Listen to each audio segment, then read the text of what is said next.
Hello and welcome. This is not just an English lesson. This is a story. A story about a young woman who discovered love in the most unexpected way. Please listen carefully. Pause after each sentence. Repeat after me. Let's begin. My name is Sofia. I am 27 years old. I live in a busy city. Tall buildings, crowded streets. Every morning I take the same subway. Every morning I see the same faces. People rushing, people tired.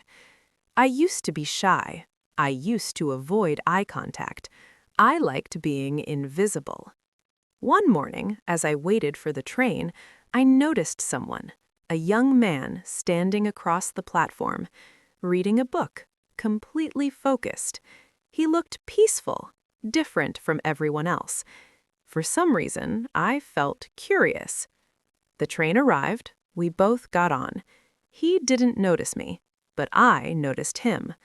Every day after that, I started to watch for him. Not in a strange way, just interested. I learned his routine. He got on the train at the same time. He read the same type of books. He smiled at the same scenes outside the window. I wanted to say hello, but I was too nervous. My heart raced, my palms sweated. Then, one rainy afternoon, he dropped a small notebook on the train. I picked it up. Our eyes met for a moment. He smiled. "That's mine," he said softly. "Thank you," I replied. It was a tiny moment, but my heart felt something new. After that, I found myself looking forward to the mornings, to the subway, to him. Little did I know that one small encounter would change everything. The next morning, I woke up excited, not because of work, not because of plans, but because of him. I took the same subway. I tried to arrive at the platform a little earlier. Maybe I would see him again. I did. He was standing in the same spot, reading his book. He looked up. Our eyes met. He smiled. I smiled back. My heart raced. This tiny exchange felt like the beginning of something. Days passed. We started noticing each other more. Small nods, quiet smiles, shared glances. One afternoon, I dropped my bag. Books and papers scattered on the floor. He helped me pick them up. "Thank you," I said. "You're welcome," he replied. His voice was calm, gentle. For the first time, I felt seen, truly seen. We didn't talk much at first, just small words, a comment about the weather, a shared laugh at a silly thing. But slowly, we began to talk more. He told me his name, Liam. I told him mine, Sofia.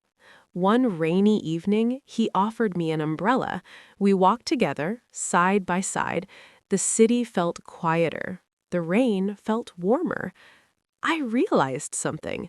Love doesn't always appear with fireworks. Sometimes it starts with quiet moments, small gestures, simple smiles, and little by little, I found myself looking forward to mornings, not just for the subway, but for him. Weeks passed. Our small morning exchanges became the highlight of my day. One Saturday, Liam invited me to a small cafe. We sat across from each other, talking for hours. I learned about his dreams. He loved photography. He wanted to travel. He was kind, funny, and thoughtful. I told him about my life, how I used to be shy, how I felt invisible, how one small smile made me feel alive again. We laughed, we shared stories, we shared silences, and slowly I realized something important. I had fallen in love. It was not sudden, not like in the movies. It was quiet, gentle, and real. Liam reached across the table. He held my hand. His eyes said everything. "I'm glad I met you," he said softly. "Me too," I whispered. From that day, my mornings were no longer ordinary. The city no longer felt empty. Life felt brighter, full of hope, full of love. Sometimes love comes slowly. Sometimes it starts with a small smile, a quiet glance, a gentle gesture. And sometimes the smallest moments can change your life forever.